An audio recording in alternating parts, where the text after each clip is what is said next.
Planets are assigned materials. So the Sabians in general assign materials to every planet. From the Mandaeans, according to the Diwan Abathur, the layers of the world of darkness are six. The first earth is of copper, the next earth is of iron, the other earth is of tin, and then the next earth is of steel. Another earth, again Supper explained that by the first earth was meant the lowest, and gave the order as copper, iron, brass, steel, gold, silver, and dust. Okay, so these are uh, 1, 2, 3, 4, 5, 6, 7, as you can see. And they are the 7 planets. Gold is usually assigned to the sun. From the Hindus, you're going to read the sun is likened to gold, moon is likened to silver, Mercury is associated with agate, Mars is likened to iron, Saturn is aligned with lead, Jupiter is aligned with tin, and Venus is associated with copper. And then from the Greco-Roman Sabians, they made the images of the planets, each in accordance with its material: the sun of gold, the moon of silver, Saturn of iron, Jupiter of mercury, Mars of copper, Venus of high-quality lead, and Mercury of low-quality lead. And then from the Muslim sources we read, Ishaq bin Rahwiya narrated in his Musnad Ibn al-Mundhir, Ibn Abi Hatim, basically blah blah blah, on the authority of Al-Rabi ibn Anas, who said, the lowest sky is a water wave, the second is a white marble, the third is iron, the fourth is copper, the fifth is silver, and the sixth is gold, and the seventh is red ruby. Okay. Quick note before we move on to look at the concept of purgatories and other Sabaic religions. Here's a quick description of who Idris, the prophet of the Muslim Sabians, is. Okay, so who is Idris? Idris is mentioned in the Quran. Let me just show you guys in verse 1957. And mention in the book, O Prophet, the story of Idris. He was surely a man of truth and a prophet, and we elevated him to an honorable status. Okay, so Idris, many people have no clue who Idris is. Prophet Idris, this is from the Mandaeans, this is the Mandaeans talking. Prophet Idris, who is known to the Mandaeans as Ahura Mazda, that's the god of the Zoroastrians, the supreme god of the Zoroastrians, and his name means divine wisdom. Ahura Mazda means divine wisdom, and it has been shortened to Hermes, the Greek god of intelligence, who seems to be the Greek version of the Egyptian god Thoth. This is according to Counseling Psychology, integrating theory, research, and supervised practice. And the Egyptians called him Hermes. So Ahura Mazda, when you say it many times, Ahura Mazda, Ahura Mazda, Ahura Mazda, it starts sounding like Hermes, and that's where the name came from. Hermes, others called him Enoch, so the Sabians associate Idris with Enoch. They say Idris is actually Enoch. Was referred to as Tres Megestes. Tres meaning 3 times, thrice, and Megestes meaning great. And in Greek it's pronounced as Tres Megestes, Idris Megestes, thrice great Hermes, and this is where the name comes from. Idris is Idris, right? So Tres Megestes, you remove the Megestes, you keep the Idris, and you get the Idris. Tres became Idris. Arabs started referring to him as Tres, Idris, which is pronounced similar to Idris, and the followers of Idris were known as the Hermetics and the Sabians. The book that was given to them was called the Book of Adam, and for the Mandaeans it is known as the Ginza Rabbah. Okay, so the Mandaeans believe in Idris, the Zoroastrians believed in Idris, the Greeks believed in Idris, Muslims today believe in Idris, and the Egyptians believed in Idris under different names. You know, the Egyptians named him Thoth, the Greeks named him Hermes, the Zoroastrians named him Ahura Mazda, Muslims and Mandaeans today refer to him as Idris, Different names, the same person. This is the person that founded Sabiism. According to the Muslim sources, as we are later going to see, this is the founder of Sabiism. From the Sabians of Harran and the Brethren of Purity, Al-Yaqubi said about him, Idris, he is the one who named the constellations and the planets, and he is the one whom the Harranians called Idris, the Prophet of Allah. Harranians are the Greco-Roman Sabians, we've said, which the Quran mentions about him and mention in the book, O Prophet, the story of Idris. He was surely a man of truth and a prophet, and we elevated him to an honorable status, and we taught him monotheism. And he taught monotheism. Hermes said, the cosmic Lord united with his beloved Earth, and they gave birth to 7 children, the 7 planets. The 7 children are androgynous, and they were the ones that brought about the creation of the human race and other creations. And the origin of this story is from Pymander knowledge of Ra, the divine Pymander, and Corpus Hermeticum. So I'm going to have a chapter on this, by the way. We have a chapter just on these 2 lines. See those 2 lines? We have a chapter on these 2 lines. The cosmic Lord is the hidden sun, right? And his beloved Earth produced the 7 children. So the Earth is usually associated with either the moon or Venus, right? It's usually associated with either the moon or Venus. If you watched Khalid Miran's video, Khalid Miran said that Venus is the goddess of the Earth, basically. So this means that the hidden sun with the Earth being Venus, produced the 7 planets, just like what the Mandaeans tell us. I have a whole chapter on this, so stay tuned for that. Hermes Idris asked the perfect mind, tell me about the ascension and how it is performed. So like I said, this is from the Sabians of Harran and the Brethren of Purity, but the source of this is the divine Pymander and Corpus Hermeticum. This guy, the Sabians of Harran, Brethren of Purity, gets its information from the book that I've mentioned above it, the divine Pymander and Corpus Hermeticum. That's the knowledge of Ra. So Hermes asked the perfect mind, tell me about the ascension and how it is performed. He answered him, when your body decays, the soul leaves it, and the image you were carrying is dissolved and disappears, and your physical senses are released, and each of them returns to its source through the celestial spheres. So you leave to the moon the power of growth and decrease, and you leave in Mercury the power of malice and deception, and in Venus the illusion of desire, and in the sun you leave the pride of judgment, and in Mars infidel recklessness and malice and deception. Infidel recklessness and false claims, and in Jupiter you leave forbidden desires, and in Saturn you abandon lying. Okay?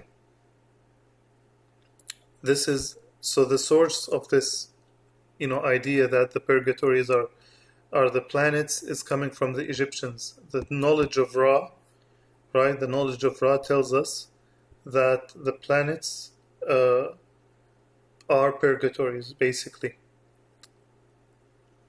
And surely hell is your destined place. Altogether it has 7 gates.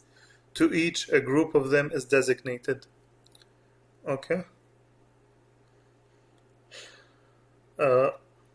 And this is mentioned in Islamic sources. I'm going to first read from the Greeks and then the Manichaeans, and we're finally going to get to the, I think, Greeks, Manichaeans, Hindus, and then the Muslims. Okay?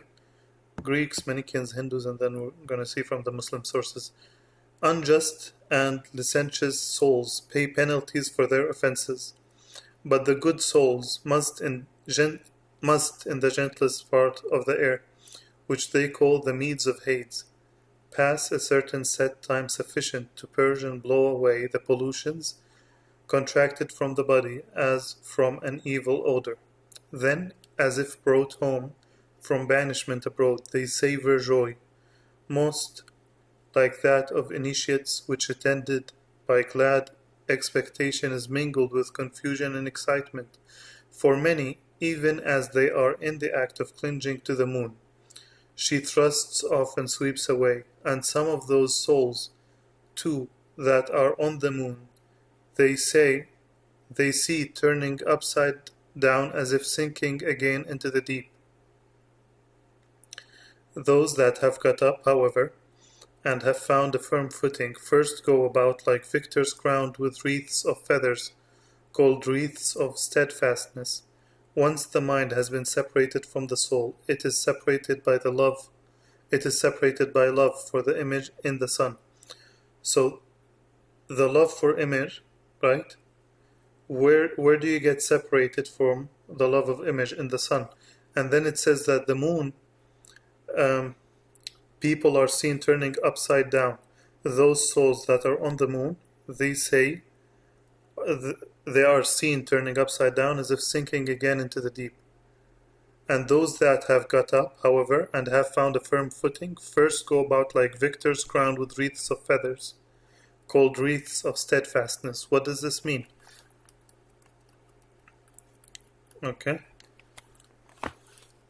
People are in the firmament of the moon. That's what it means. People are in the firmament of the moon and they are turning upside down, right? Because they're in this river, right? And they are turning upside down.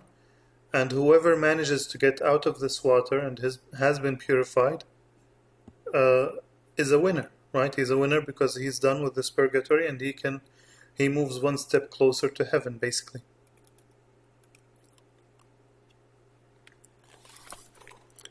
So let's see the Manichaeans.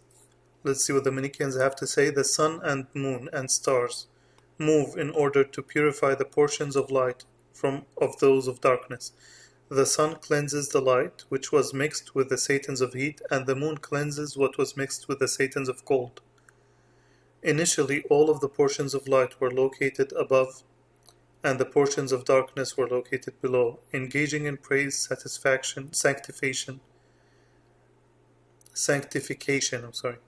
engaging in praise, sanctification, proper speech, and pious deeds were required of Manichaeans for the purification and ascension of the portions of light.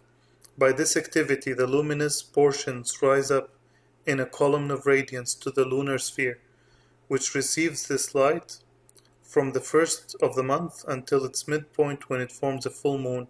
Then it is conveyed to the sun until the end of the month. The sun propels to the light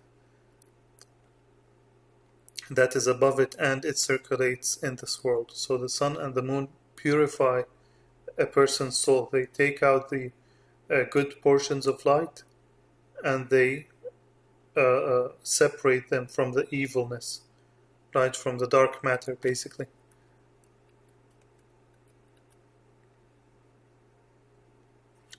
The egg of Brahma, from Hindu sources, Brahmanda, composed or comprised the whole cosmos and contained the 21 zones called locality, arranged in three principal strata known as the Triloka, three worlds, consisting of paradise high above the earth, Tala, the subterranean region, and hell far below the earth. Each division of the Triloka traditionally has 7 further subdivisions. Okay, so there are 7 divisions. There's the earth that we live in. It has 7 divisions, divided into 7 parts, and then there's the planets, right? And then there's the evil counterpart of the planets, let's say, and there's 7 planets and 7 evil counterparts of the planets, and that forms the Triloka, the 3 parts. Naraka, or hell, whose divisions are Put for the childless, Avishi for those awaiting reincarnation, Samhata for the generality of the evildoers, Tamisra, where the gloom of hell begins, Rijisha, where torments attack, Kudmala, the worst hell for those who are going to be reincarnated, Kakola, the bottomless pit, the eternal hell of indescribable tortures and pain for those who have no hope of reincarnation. So these are the 7 planets, of course, just like in all of the other Sabaic religions. And the earth, by the way, is a lesser purgatory for the Hindus. So the 7 planets are purgatories, and then if you're done with the 7 planets, the earth is a lesser purgatory. At least this is what the Manichaeans say. I've read this from the Manichaean sources, actually. I believe that the Hindus have the same belief. I think that the earth is a lesser purgatory for the Hindus, and once you're done with the earth, you can make your way to heaven. The Prophet said this bridge contains 7 passes, akabat, and each pass has got a station equal to 70 farsakh, and 70,000 angels have be passed. Okay, have be passed on each station. All the people will have to cross these passes. The 7 stations are purgatories. Let's see those stations, what they are. The first pass, kindness, trust, love of Ahlul Bayt. The second pass is prayer. The third pass is alms. The one who has not paid zakat, that's alms basically, will be in a state of where a python called akra will be wound around his neck. So the one who doesn't pay zakah will be in a state where a python is wound around his neck, wrapped around his neck. Fourth passing, fasts act as a shield against the flames of the fire of hell. The fifth pass, pilgrimage, whoever does not perform it, then he shall be stopped at this pass. And then the sixth pass is of the 3 types of ablution. Wudu, ghusl, bath, for example, after a period of copulation, and tayammum, when no water for ablution is available, dust or sand is used instead, while others consider it to be absolute purification of the body as well as the soul. And the 7th path is sometimes interpreted as justice or doing right by others. These are the 7 planets, of course. So next up we're going to talk about the bridge that leads to heaven, Habikamiya. We spoke about this, we're going to speak about this again. Yes, it appears with the Muslims, with the Hindus, with the Yazidis, with the Zoroastrians, with the Greeks, with the Manichaeans. So let's go ahead and start reading about this Habikamiya, which this is the name given to the river of departure which the souls have to cross in the ships. When I, the soul, reached the streams or springs of water, Sangzewa, the burst of radiance, came to meet me and led me across the streams of water. The streams or water Habikamiya are of fresh water and flow from the realm of Yushamayim to earth. We find some resemblance between Habikamiya and the Khinvat bridge over the abyss which the Persian soul has to cross in order to reach Mount Hard Paradise. The god Zurvan controls the path which the souls of the dead, good and bad, must traverse before they come to Khinvat bridge. Like Surgzewa mentioned above, the good Vey takes the souls of the blessed by the hand and brings them to their appointed place. The world of Habikamiya, outflowing water, is located above the world of Abathor and below the world of pure Yushamayim. When the soul departs the dead body, it flies over the great white mountain Sur towards the Matarta. That's the purgatory. Its journey takes 45 days, during which the soul goes into the process of purification. Then Abathor weighs the soul and allows it to proceed to Mishuni Kushta, the world of perfect doubles, as we've said.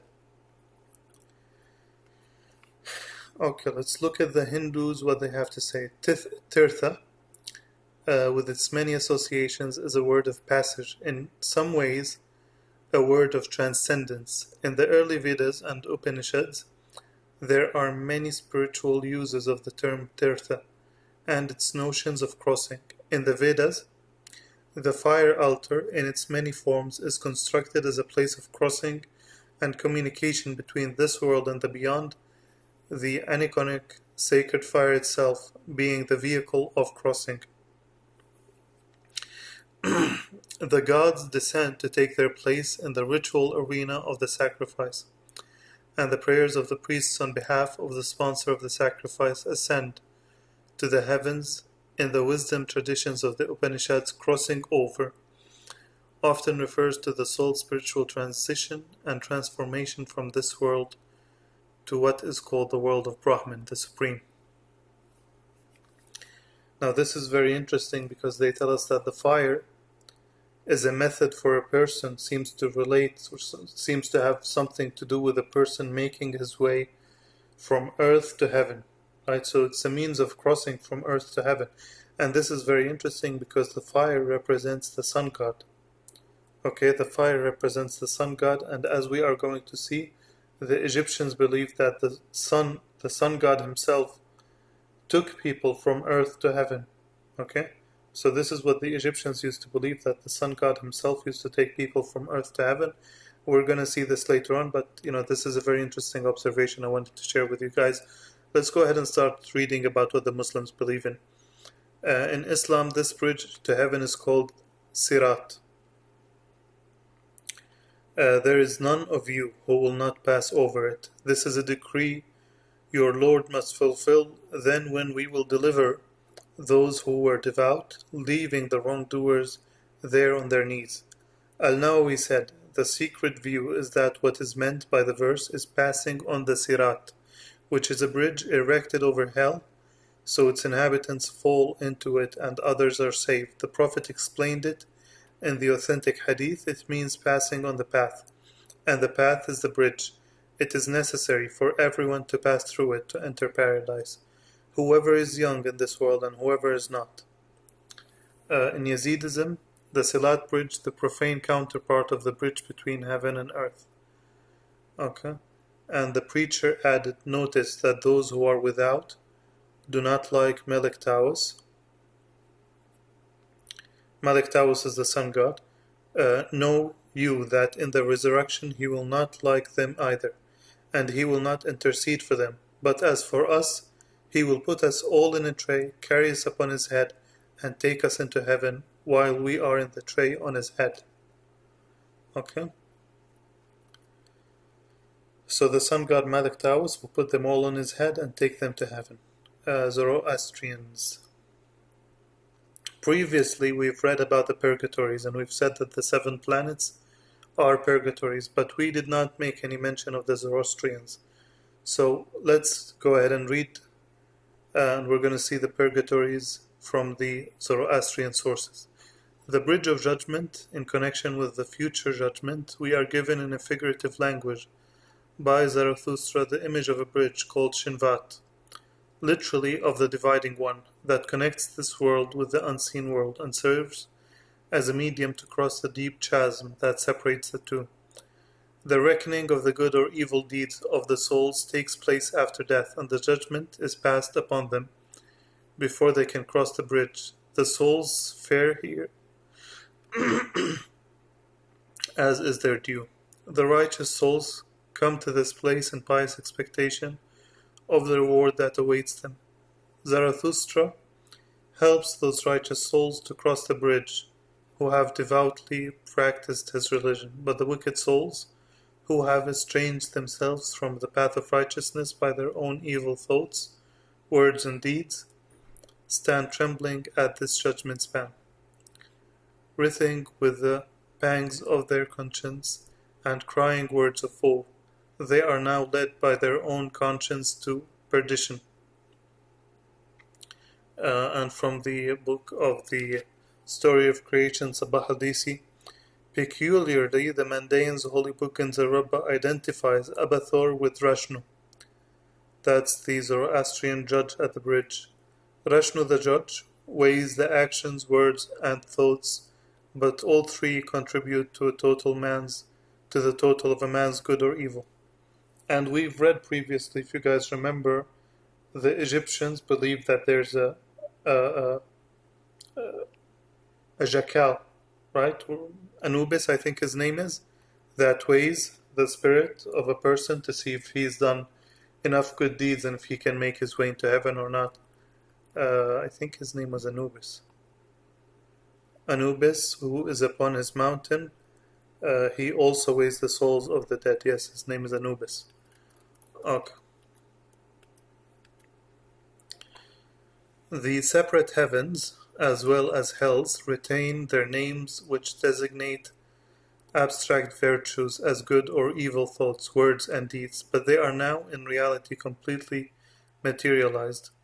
Different heavens are located in different parts of the cosmos, and a sharply defined boundary line divides them from one another. The separate heavens begin with the star region. The first heaven of good thoughts is represented as extending from the stars to the moon. The second heaven of good words commences from the moon and reaches the sun. The third of good deeds extends from the sun to the lower limits of Garut Man, and the last or the highest Garut Man, the best existence, the abode of Ahura Mazda, is in the regions of the endless light. For the souls whose good and evil balances out, there's an intermediary place located between the earth and the starry region called Hamistagan, where they can reside. The place of the Hamistagan, purgatory, resembles this earth. The souls that are transported to this place have no other suffering than cold and heat. Exposed to the inclemency of weather, they shiver in the winter and frost and are scorched in the tropical summer, up to the day of resurrection. Beyond that, however, the Pahlavi text speaks of no other suffering, and their final fate is postponed till the universe is restored at the last day of the general restoration of the world. So where is this purgatory? Where's the Hamistagan? As an Iranian demon known from Zoroastrian, Zurvanite, and especially Manichaean sources, the conception of as a demon of death implied by the expression the door of Az.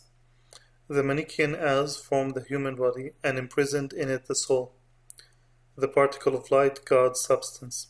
Az is Hyle, matter, evil itself, as an active invisible power, Menegoth of the body. This demon tries to make man forget his divine origin, thus excluding him and God from salvation. It is no wonder that in Uyghur Buddhism, Az could render as thirst, desire that causes rebirth. The planets in the Manichaean tradition, Manichaean sources agree with the Zoroastrian ones in the negative evaluation of the planets, which were considered demons. This is similar to Mandaeans. Lady Drower believes that the planets are evil. In her book, The Mandaeans of Iran and Iraq. In Zoroastrianism, the human soul was fastened by the demoness Az to the stars and planets.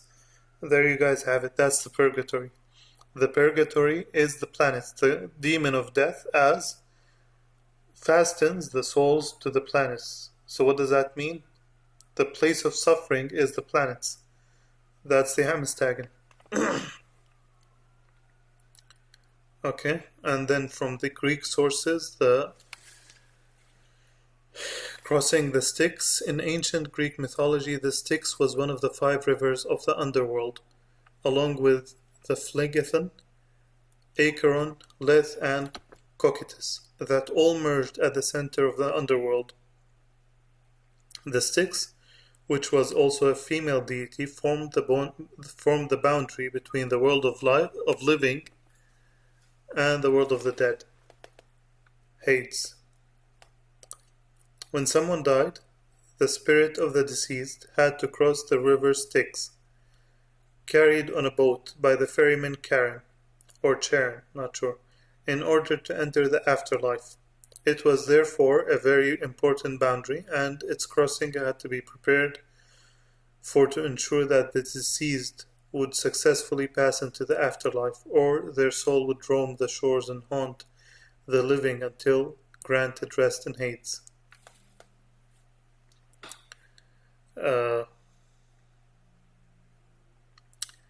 From the Manichaean sources, but I just want you guys to notice that there's also a boat in this case. The soul travels on a boat to the world of light, to heaven. We've seen this with the Mandaeans. We're going to see it with the Egyptians. Let's go ahead and read from the Manichaean sources.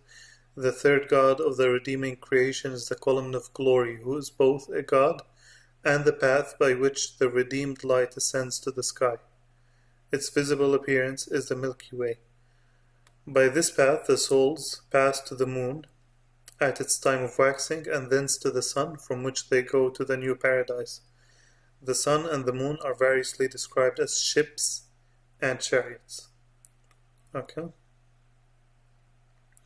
So the Manichaeans believe that the Milky Way is the bridge that leads to heaven. This is interesting. The books of the underworld inscribed in the royal tombs of the New Kingdom describe how each evening the sun was believed to enter the subterranean netherworld, or Duat. Here he traveled by bark with the souls of the dead. During the 12 hours of night, along a river which passed through a series of underground caverns, populated by divine beings both amiable and hostile, and also by the dead, who awoke to a new life as the sun god's rays shone on them. Okay.